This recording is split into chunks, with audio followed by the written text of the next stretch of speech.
Hello everyone and welcome back to my review series, The Mandalorian Season 2. In today's episode, we'll be looking at Episode 4, Chapter 12, The Siege. The show's doing good so far. Let's see if we can keep it up with today's episode. So let's dive in, shall we?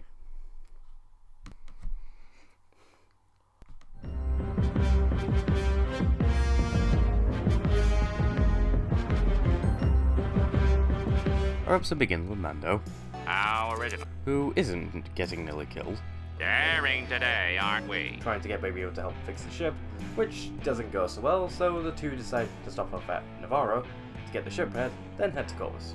Then, coming to Cara Dune, taking out some random thugs and saving this little guy. In which they land and are greeted by Greef and Cara, in which Greef tells these two engineers to fix Mando's ship, and then take both Mando and Baby Yoda toward the town since their last visit, as it has become quite prosperous, before leaving Baby Yoda at a local school to talk business, which you see one of Mando's bounties from last season working off his dad as the bookkeeper. But also, Greef needs help in destroying a remnant Imperial base still left over from the short occupation of the planet, to which Mando agrees to help, in which they take a speed to the entrance of the base, and whilst the fish guy is hacking the elevator, Mando flies up to the upper platform and neutralizes the Imperial security, with the rest of the group reaching the platform after the Imperial forces have been eliminated, with them making their way through the facility, eventually reaching the reactors and send them to overload. Then the group begins making their way out of the facility, eventually stumbling across two scientists trying to erase important data, to which the group annihilates the first scientist, but the second destroys the console before being taken out, permanently erasing the data on that console, with the group also finding clone tanks full of Snoke-looking clones, and son of a bitch, I made a connection and reference to the sequel trilogy!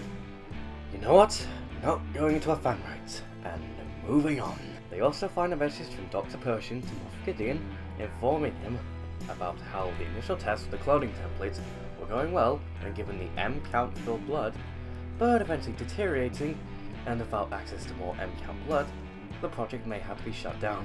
But before anything can be made of it, the crew get back on task with escaping the exploding facility, in which Mando takes off to retrieve Baby Yoda, whilst the rest of the group steal Imperial transport, in which they're chased by Imperial speeders, which are dealt with quickly, only to be chased by TIE fighters, in which they all take out one, whilst the other three are taken out by Mando, flying to the rescue and saying his goodbyes and flying off to Corvus.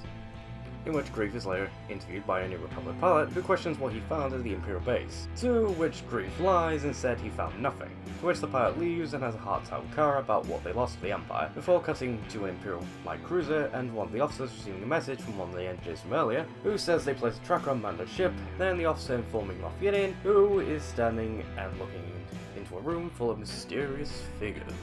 And that was the episode, and oh boy, was that ending ominous. I gotta say, I had to give this episode a straight 9 out of 10, because the plot was great as usual, despite that one scene, with the characters being a blast to watch, with their back and forth, with Mando being his badass self, Cara Dune showing how ladies take names, Greef just trying to get the job done, and our fish friend trying not to die, and of course Baby Yoda being the cute merch magnet he is. And the action was just awesome to watch. What can I say? Keep up the good work, Favreau and Filoni. You're doing great. Keep it up. So with that, we're halfway through the review series. Hope to see you all next episode as we look at Episode 5, Chapter 13, The Jedi. See you next time, folks.